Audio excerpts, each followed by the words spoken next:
반갑습니다.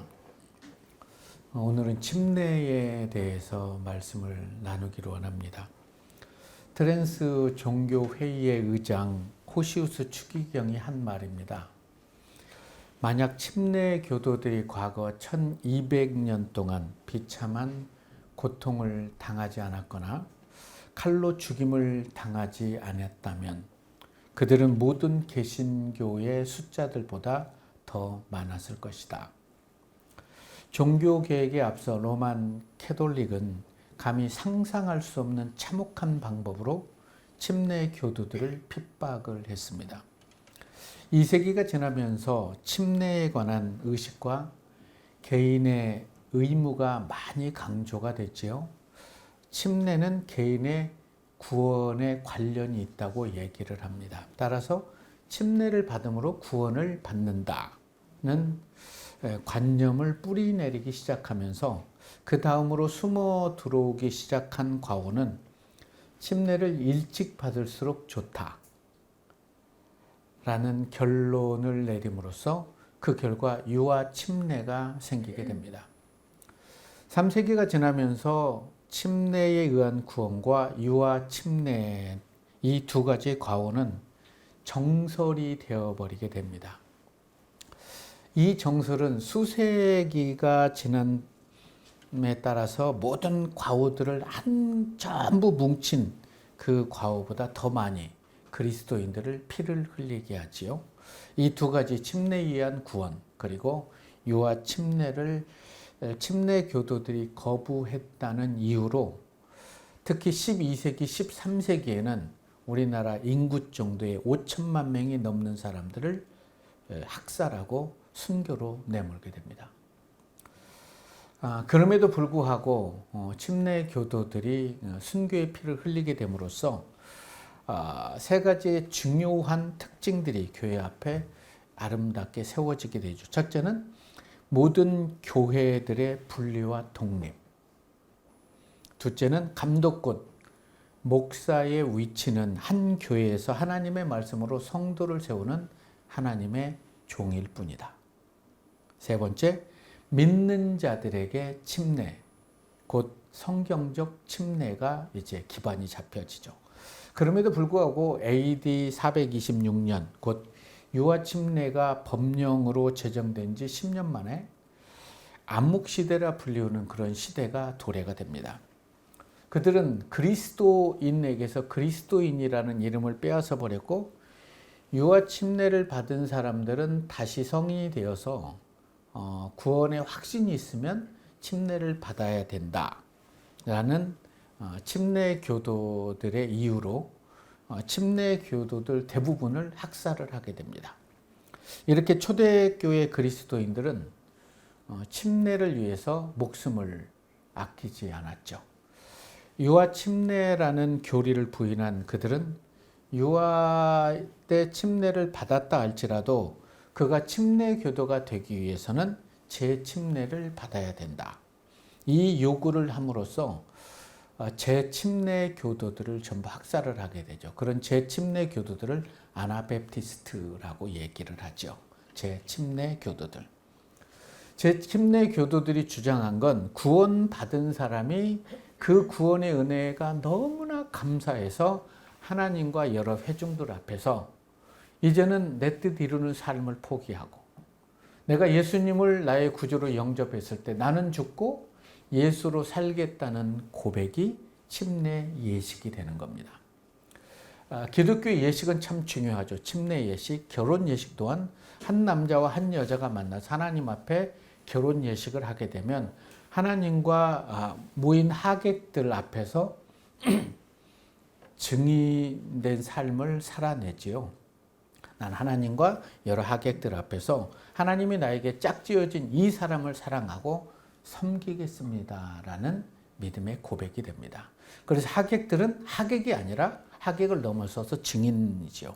그래서 이 두 부부가 잘못 살게 되고 하나님 말씀대로 살지 않으면 내가 너희 결혼식에 증인이 되었는데 너 이렇게 살면 되느냐라고 훈계를 할 수 있는 그 예식이 바로 결혼 예식입니다.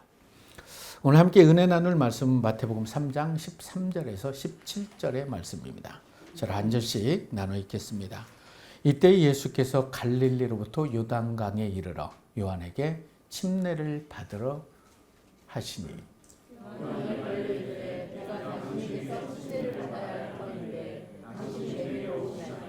예수께서 대답해 이르시되 이제 허락하라. 우리가 이와 같이 하여 모든 의를 이루는 것이 합당하니라 하니 이에 요한이 허락하는지라. 예수께서 침례를 받으시고 곧 물에서 올라오실새 하늘이 열리고 하나님의 성령이 비둘기가 지내려 자기 위에 임하심을 보시더니 하늘로부터 소리가 있어 말씀하시되 이는 내 사랑하는 아들이요 내 기뻐하는 자라 하시니라. 아멘. 누구나 그랬듯이 예수님께서는 어머니 마리아와 아버지 요셉에게 많은 사랑을 받고 자랐겠지요. 그렇게 유년 시절을 보내는데 요셉과 마리아는 늘 이런 마음을 안고 살았을 거예요. 하나님의 아들 예수를 마냥 우리의 아들로 부를 때는 얼마나 될까? 그리고 이 아들, 하나님의 아드님이 하나님의 일을 행하실 때는 과연 얼마나 될까? 세월은 흐르고 예수님의 아버지 요셉은 조금 일찍 세상을 떠나게 되죠. 예수님의 동생들은 태어나고 그래서 예수는 아버지의 목수일을 배워서 동생과 어머니를 섬기게 됩니다. 떠날 때를 미리 알고 떠나는 이의 뒷모습은 아름답다고 그러잖아요. 우리는 언제 떠날지 알지 못하지만 예수님은 언제 어머니를 떠나야 될지, 사랑하는 동생들을 떠나야 될지, 손때 묻은 아버지의 손때 묻은 연장이나 이런 것을 떠나야 될지를 알죠. 20세 정도에 알았는지 25세에 알았는지는 모르지만 그걸 알았기 때문에 어머니 마리아에게 그리고 동생들에게 더 애틋하게 잘했을 것 같아요. 왜냐하면 너무나 짧기 때문에. 그렇게 잘함으로써 그러한 사랑을 받는 동생들은 몰랐겠지만 어머니는 느꼈을 것 같아요. 떠날 때가 얼마 남지 않았다는 것을. 예수는 과연 어떤 말로 어머니를 위로할 수 있을까라는 고민보다는 남은 기간을 최선을 다해서 어머니를 사랑하고 섬겨드렸을 것 같아요. 그리고 떠날 때가 됐을 때 어머니를 꼭 안고 이런 말을 하지 않았을까요? 너무나 고맙다고. 어머니가 아니면 나는 이 땅에 올 수가 없었다고.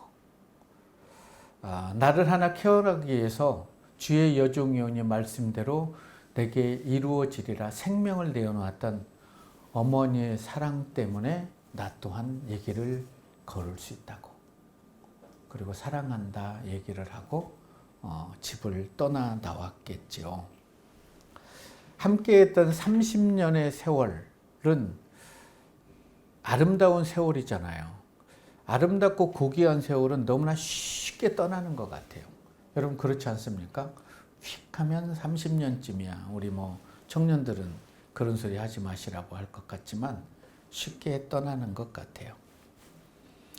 떠나는 예수, 아들 예수를 바라보면서 마리아는 30여 년 전에 천사에게 들었던 말씀을 떠올렸겠죠. 은혜 받은 자여 평안할지어다. 아들을 품을 때도 은혜 받은 자지만 아들을 내어놓을 때도 은혜 받은 자여 평안할지어다. 왜요? 아들을 낳으리니 그 이름을 예수하라. 지금 이 예수는 자기 백성들을 죄에서 구원하기 위해서 발걸음을 내딛고 있다는 거예요. 그래서 은혜 받은 자여 평안할지어다. 예수께서는 눈물을 흘리시며 아파하는 어머니의 마음을 알고 그것을 뒤로 한 채 이제 침례를 받으시려고 갈릴리에서부터 요단강까지의 거리 약 한 24km의 거리를 걸으셔서 요단강에 가고 있는데 먼 발치에서 보니까 많은 사람들이 침례 요한에게 침례를 받고 있는 거죠. 요한은 침례를 행하기 전에 회개하라, 천국이 가까웠다. 그러면서 예수를 소개하는 거죠. 내 뒤에 오시리는 그는 흥하여야 되고 나는 망해야 된다. 하나님이 보내신 이는 하나님의 말씀을 하시나니 이는 하나님이 성령을 한량없이 주심이라. 저는 이 침례 요한의 말씀이 참 많은 은혜를 받고 울림이 있어요. 강단에 세워진 하나님의 종은 하나님의 말씀을 해야 된다는 거예요. 그럴 때 하나님이 성령을 한량없이 주시기 때문에 하나님의 말씀을 하지 않는다면 그는 성령과 함께 할 수 없는 그런 자기의 욕심을 위해서 살아가는 자일 뿐이다. 아버지께서 아들을 사랑하사 만물을 그에게 주셨고 아들을 믿는 자에게는 영생이 있고 아들에게 순종하지 아니하는 자는 영생을 보지 못하고 도리어 하나님의 진노가 그 위에 머무르니라. 이 구절을 제가 몇 번이나 읽으면서 이 시대를 살아가는 목회자들이 이 구절을 읽고 하나님이 보내신 사람은 하나님의 말씀을 하시나니 이는 하나님이 성령을 한없이 주심이라. 이런 선포를 하고 회개하라 회개하라 라고 외치게 됩니다. 침례 요한은 예수님보다 6달 먼저 태어나죠. 그의 아버지 샤가라는 대제사장이셨고요. 엘리사벳이 그의 어머니였죠. 마리아가 임신하고 엘리사벳을 딱 만났을 때 뱃속에서 뛰어놀았던 아이가 요한이었죠. 어렸을 때 그의 어머니 아버지가 야 예수는 하나님의 아들이라 얘기를 해줬는지 안 해줬는지는 모르겠어요. 그러나 침례 요한이 제사장의 직무를 수행할 때까지는 살지 못했겠죠. 왜냐하면 나이를 많이 드셔서 아이를 낳기 때문에. 예수를 이 땅에 오게 하기 위해서 대제사장 부부는 아이를 낳을 수가 없었죠. 어느 시간이 흐르면서 마리아에게 들었을까요? 그는 하나님의 아드님이라고. 자, 그렇게 침례를 베풀고 있을 때 예수님께서는 요단강에 요한에게 나아갑니다. 요한은 언제 예수님이 하나님의 아들인지를 아셨는지는 모르겠지만 걸어오는 예수님의 모습에 아마 압도당하지 않았을까. 그리고 성령이 그에게 말씀하지 않았을까. 그때 그는 그 자리에서 제가 당신에게 침례를 받아야 되는데 죄 없으신 하나님의 아드님 분이 어떻게 제가 침례를 베풀 수가 있습니까? 할 수 없습니다라고 만류할 때 예수님은 요한에게 얘기를 하죠. 허락하십시오. 이렇게 하여 모든 의를 이루는 것이 합당합니다. 이 말은 이렇게 해야 하나님의 구원의 섭리를 우리가 이룰 수 있습니다. 허락하십시오. 요한은 예수님의 그 말씀에 순종하고 예수님께 침례를 베풀게 되지요. 요한의 손이 예수님의 머리에 딱 얹은 순간 안수는 전가의 의미가 있잖아요. 7월 10일 대속죄일에는 한 마리 양을 안수를 하면 이스라엘의 1년의 죄가 다 전가가 되는 거죠. 이 양을 광야에 멀리 보내게 되는 거죠. 침례 요한의 손이 예수님의 머리에 닿는 순간 인류의 모든 죄가, 우리의 죄가, 앞으로 태어날 모든 이의 죄가 예수에게 전가가 되는 거예요. 그리고 예수님이 물에 잠기죠. 물은 죽음을 상징하죠. 그래서 예수는 죽고 나는 죽고 이제 물 위에 올라오면 예수로 산다는 표현이기도 합니다. 필름의 발자취라는 책들을 읽어보면 얼마나 로만 가톨릭에서 침례 교인들을 핍박하고 죽였는지. 그들은 하루하루 1세기 때는 핍박이 너무 심하니까 집안에 침례탕을 만들어 놓고 물을 잠겨 날마다 침례를 아침에 눈을 뜨면 내려가서 나는 예수로 죽고 다시 예수로 삽니다. 예수의 힘으로 살지 않으면 오늘 하루도 살아갈 수 없습니다. 라는 이런 고백을 했어요. 예수 믿고 구원받은 자들은 그때가 겨울이면 얼음을 깨고 침례를 받았어요. 이제는 내 뜻 이루는 삶을 살지 않고 하나님 뜻 이루는 삶을 살겠습니다. 라고 하나님과 사람들에게 고백을 하고 그렇게 살아냈어요. 그래서 날마다 그들은 성전에 있든지 어디에 있든지 하나님의 말씀을 듣고 그렇게 살아내죠. 그런 이들을 침례받는 이들을 색출을 해서 잡아가지고 이들은 발에 돌을 묶고 손을 묶고 배에다 끌고 가서 너희들 물 좋아하지 해서 그렇게 수장시켜버리고 이렇게 죽어간 침례 교도들이 수천만 명에 이르렀던 거죠. 손이 올려지고 잠겼다가 물 위에 올라올 때 하나님의 마음은 어땠을까? 이제 공생애 시작되는데 이제는 하나님의 뜻, 인류의 모든 죄를 안고 십자가로 가겠다는 고백이지요. 그래서 물 위에서 올라올 때 하나님의 마음이 열리고 비둘기 같은 성령이 그에게 쫙 비춰집니다. 그리고 하늘에서 얘기하죠. 이는 내 사랑하는 아들이고 내 기뻐하는 자다. 뭐예요? 하나님의 뜻이 자신의 뜻과 전혀 상관이 없고 가고 싶지 않는 그 길이라도 하나님의 뜻이었기 때문에 십자가의 길을 걷겠다는 그 고백이 너무나 감사한 거예요. 이것을 지켜본 많은 사람들은 의아해하죠. 비둘기 같은 빛이 막 성령이 쫙 내리고 하늘에서 음성이 들렸을 때 그들은 이런 의문을 품지 않았을까요? 예수 그가 누구이게? 우리가 알고 있는 요셉의 아들, 마리아의 아들, 나사렛 예수 아닌가? 이날 이후로 그리고 성전의 정화 사건 이후로 모든 팔레스타인의 사람들은 그들의 삶 속에 의문을 갖고 있었어요. 예수 그는 누구인가? 예수 그는 누구인가? 여러분들 지금까지 신앙생활 하면서 여러분에게 예수는 누굽니까? 나를 위해서 십자가에 죽으시고 부활하셔서 나에게 생명을 주신 하나님의 아들 예수십니까? 그 예수를 품고 살아가고 있냐는 거예요.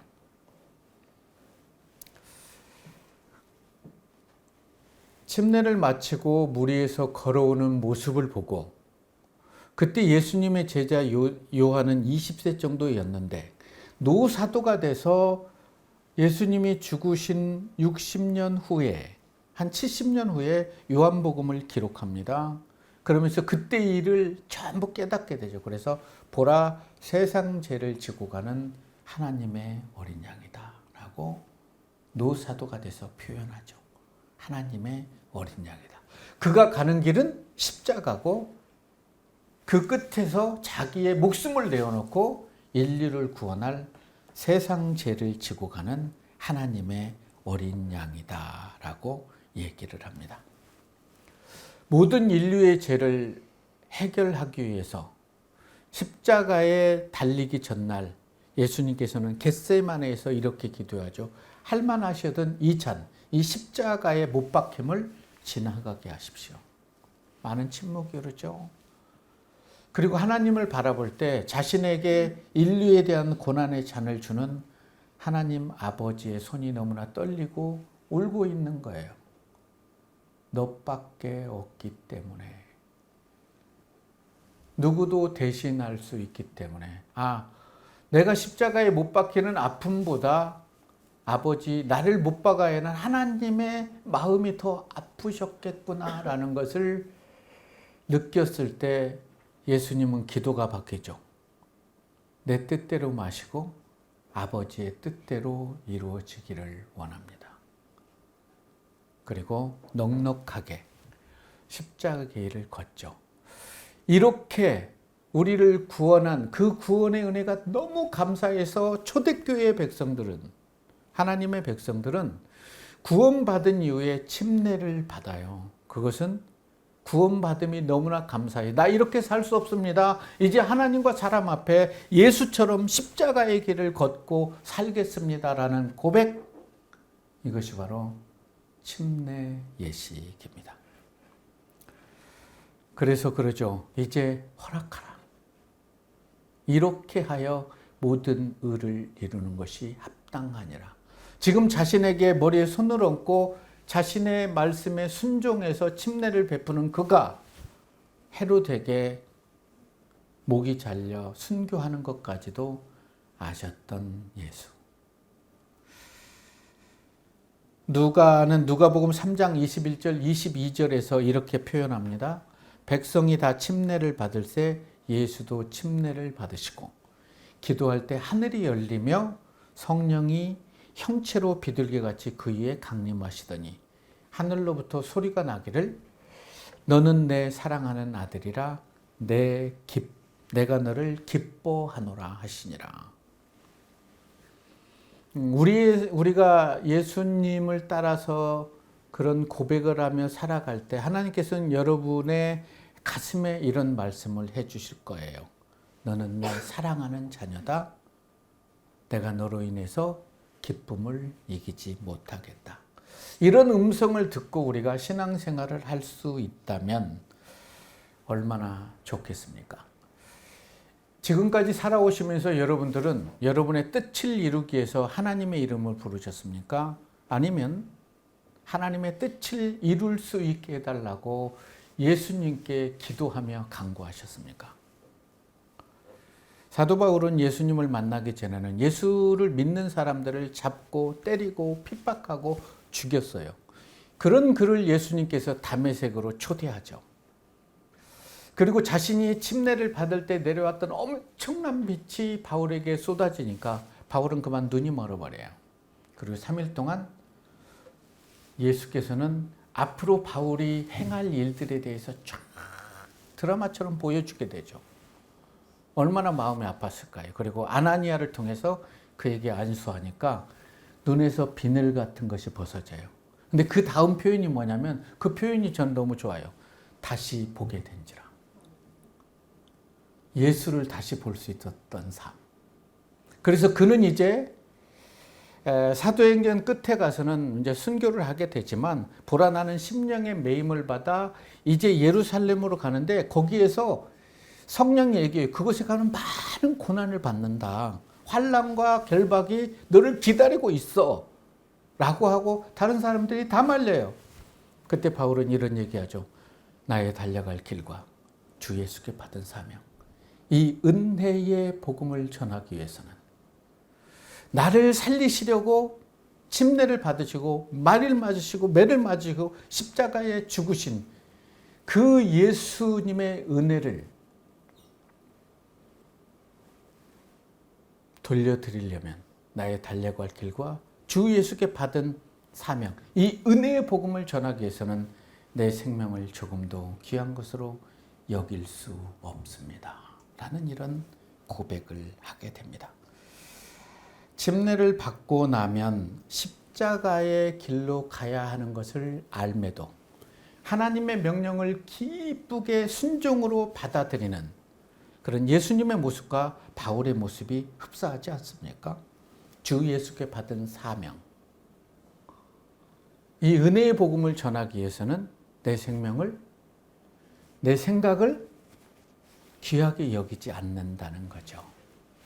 그렇게 살 수 있다면 얼마나 좋겠습니까? 그럼에도 불구하고 예배가 끝나면 우리는 또 똑같이 그렇게 살아갈 거잖아요. 그래서 예수님이 필요할지는 모르겠지만 그래도 100의 1이라도 우리가 주님을 닮아갈 수 있다면, 그래서 100번의 예배를 드리면 우리도 예수님처럼 바울처럼 그렇게 살아갈 수 있다면 하나님께서는 얼마든지 기다려 줄 거예요. 100번의 예배, 2년 동안에 우리가 그렇게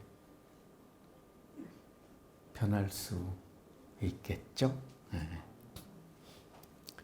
예수 믿고 구원받은 그 은혜를 깨달아버린 그들은, 사도들이 직접 예수의 죽으심을 목격했고 그들에게 들었던 그들은 그 구원의 은혜가 감사해서 얼음물을 깨고 침례를 받다가 순교하는 사람이 수천만 명에 이르렀어요. 지금 이 시대에 복음을 위해서 내 삶을 내려놓을 수 있는 사람이 얼마나 있을까요? 예수님은 그런 사람들을 찾게 되지요. 십자가에 달려 돌아가시기 전에 할만하시거든 이 잔을 내게서 멀리 하십시오.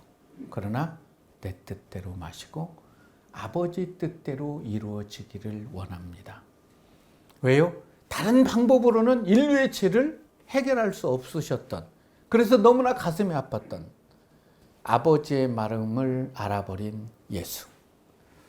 여러분, 우리 때문에 예수님께서는 십자가의 길을 걷고요. 우리 때문에 많은 매를 맞고 우리 때문에 십자가에서 죽었어요. 그 은혜를 우리가 기억한다면 정말 감당할 수 없는 그 아픔을 부여잡고 아들을 십자가에 못 박으신 하나님의 마음을 우리가 조금이라도 생각할 수 있다면 우리가 드리는 예배, 우리의 삶은 조금은 달라질 수 있지 않겠습니까? 그 은혜를 우리가 구원을 받았잖아요. 그렇다면 이제 우리 어떻게 살아야 할까? 한 번 정도 생각해 볼 수 있었으면 좋을 것 같아요. 그래서 이제는 내 뜻 이루는 삶을 포기합니다. 이제 예수님을 믿은 순간 나의 모든 죄 십자가에 못 박았습니다. 나의 생각 박았습니다. 이제는 내가 다시 사는 것은 예수 그리스도 안에서 살아가기 위함입니다. 나의 주인은 예수님임을 고백합니다. 이런 고백을 부여안고 또 한 주를 살아낼 수 있는 저와 여러분이 되시기를 주님의 이름으로 축원합니다.